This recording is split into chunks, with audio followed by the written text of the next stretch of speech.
1 Kings chapter 6. In the 480th year after the Israelites came out of Egypt, in the 4th year of Solomon's reign over Israel, in the month of Ziv, the 2nd month, he began to build the temple of the Lord. The temple that King Solomon built for the Lord was 60 cubits long, 20 wide, and 30 high. The portico at the front of the main hall of the temple extended the width of the temple, that is 20 cubits, and projected 10 cubits from the front of the temple. He made narrow windows high up in the temple walls. Against the walls of the main hall and inner sanctuary, he built a structure around the building in which there were side rooms. The lowest floor was 5 cubits wide, the middle floor 6 cubits, and the third floor 7. He made offset ledges around the outside of the temple, so that nothing would be inserted into the temple walls. In building the temple, only blocks dressed at the quarry were used, and no hammer, chisel, or any other iron tool was heard at the temple site while it was being built. The entrance to the lowest floor was on the south side of the temple. A stairway led up to the middle level, and from there to the third. So he built the temple and completed it, roofing it with beams and cedar planks. And he built the side rooms all along the temple. The height of each was 5 cubits, and they were attached to the temple by beams of cedar. The word of the Lord came to Solomon. As for this temple you are building, if you follow my decrees, observe my laws, and keep all my commands and obey them, I will fulfill through you the promise I gave to David your father. And I will live among the Israelites, and will not abandon my people Israel. So Solomon built the temple and completed it. He lined its interior walls with cedar boards, paneling them from the floor of the temple to the ceiling, and covered the floor of the temple with planks of juniper. He partitioned off 20 cubits at the rear of the temple with cedar boards from floor to ceiling, to form within the temple an inner sanctuary, the most holy place. The main hall in front of this room was 40 cubits long. The inside of the temple was cedar, carved with gourds and open flowers. Everything was cedar. No stone was to be seen. He prepared the inner sanctuary within the temple to set the Ark of the Covenant of the Lord there. The inner sanctuary was 20 cubits long, 20 wide, and 20 high. He overlaid the inside with pure gold, and he also overlaid the altar of cedar. Solomon covered the inside of the temple with pure gold, and he extended gold chains across the front of the inner sanctuary, which was overlaid with gold. So he overlaid the whole interior with gold. He also overlaid with gold the altar that belonged to the inner sanctuary. For the inner sanctuary, he made a pair of cherubim out of olive wood, each 10 cubits high. One wing of the first cherub was 5 cubits long, and the other wing 5 cubits, 10 cubits from wingtip to wingtip. The second cherub also measured 10 cubits, for the 2 cherubim were identical in size and shape. The height of each cherub was 10 cubits. He placed the cherubim inside the innermost room of the temple with their wings spread out. The wing of one cherub touched one wall, while the wing of the other touched the other wall, and their wings touched each other in the middle of the room. He overlaid the cherubim with gold. On the walls all round the temple, in both the inner and the outer rooms, he carved cherubim, palm trees, and open flowers. He also covered the floors of both the inner and outer rooms of the temple with gold. For the entrance to the inner sanctuary, he made doors out of olive wood that were 1/5 of the width of the sanctuary. And on the 2 olive wood doors he carved cherubim, palm trees, and open flowers, and overlaid the cherubim and palm trees with hammered gold. In the same way, for the entrance to the main hall, he made door frames out of olive wood that were 1/4 of the width of the hall. He also made 2 doors out of juniper wood, each having 2 leaves that turned in sockets.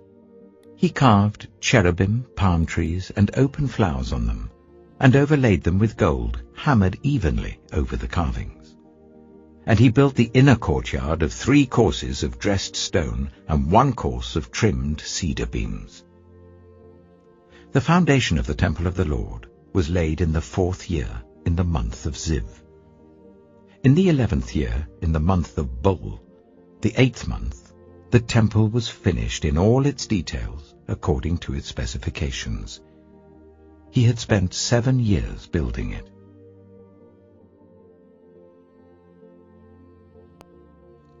Corinthians chapter 7. Now for the matters you wrote about. It is good for a man not to have sexual relations with a woman. But since sexual immorality is occurring, each man should have sexual relations with his own wife, and each woman with her own husband. The husband should fulfill his marital duty to his wife, and likewise the wife to her husband. The wife does not have authority over her own body, but yields it to her husband. In the same way, the husband does not have authority over his own body, but yields it to his wife. Do not deprive each other, except perhaps by mutual consent and for a time, so that you may devote yourselves to prayer. Then come together again, so that Satan will not tempt you because of your lack of self-control. I say this as a concession, not as a command. I wish that all of you were as I am. But each of you has your own gift from God. One has this gift, another has that. Now to the unmarried and the widows I say, it is good for them to stay unmarried as I do. But if they cannot control themselves, they should marry, for it is better to marry than to burn with passion. To the married I give this command, not I, but the Lord. A wife must not separate from her husband, but if she does, she must remain unmarried or else be reconciled to her husband. And a husband must not divorce his wife. To the rest I say this, I, not the Lord. If any brother has a wife who is not a believer, and she is willing to live with him, he must not divorce her. And if a woman has a husband who is not a believer, and he is willing to live with her, she must not divorce him. For the unbelieving husband has been sanctified through his wife, and the unbelieving wife has been sanctified through her believing husband. Otherwise your children would be unclean, but as it is, they are holy. But if the unbeliever leaves, let it be so. The brother or the sister is not bound in such circumstances. God has called us to live in peace. How do you know, wife, whether you will save your husband? Or how do you know, husband, whether you will save your wife? Nevertheless, each person should live as a believer in whatever situation the Lord has assigned to them, just as God has called them. This is the rule I lay down in all the churches. Was a man already circumcised when he was called? He should not become uncircumcised. Was a man uncircumcised when he was called? He should not be circumcised. Circumcision is nothing, and uncircumcision is nothing. Keeping God's commands is what counts. Each person should remain in the situation they were in when God called them. Were you a slave when you were called? Don't let it trouble you, although if you can gain your freedom, do so. For the one who was a slave when called to faith in the Lord is the Lord's freed person. Similarly, the one who was free when called is Christ's slave. You were bought at a price. Do not become slaves of human beings. Brothers and sisters, each person, as responsible to God, should remain in the situation they were in when God called them. Now, about virgins. I have no command from the Lord, but I give a judgment as one who by the Lord's mercy is trustworthy. Because of the present crisis, I think that it is good for a man to remain as he is. Are you pledged to a woman? Do not seek to be released. Are you free from such a commitment? Do not look for a wife. But if you do marry, you have not sinned, and if a virgin marries, she has not sinned. But those who marry will face many troubles in this life, and I want to spare you this. What I mean, brothers and sisters, is that the time is short. From now on, those who have wives should live as if they do not, those who mourn as if they did not, those who are happy as if they were not, those who buy something as if it were not theirs to keep, those who use the things of the world as though not engrossed in them. For this world in its present form is passing away. I would like you to be free from concern. An unmarried man is concerned about the Lord's affairs. How can he please the Lord? But a married man is concerned about the affairs of this world, how he can please his wife, and his interests are divided. An unmarried woman or virgin is concerned about the Lord's affairs. Her aim is to be devoted to the Lord in both body and spirit.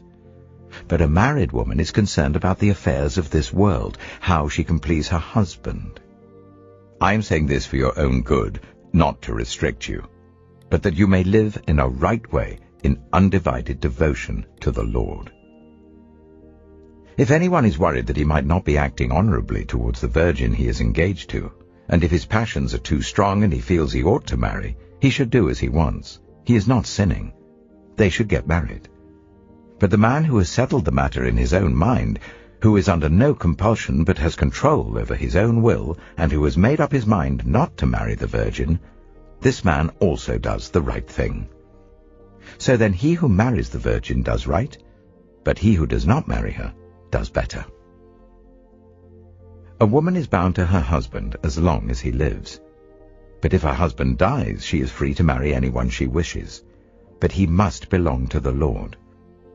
In my judgment, she is happier if she stays as she is, and I think that I too have the Spirit of God.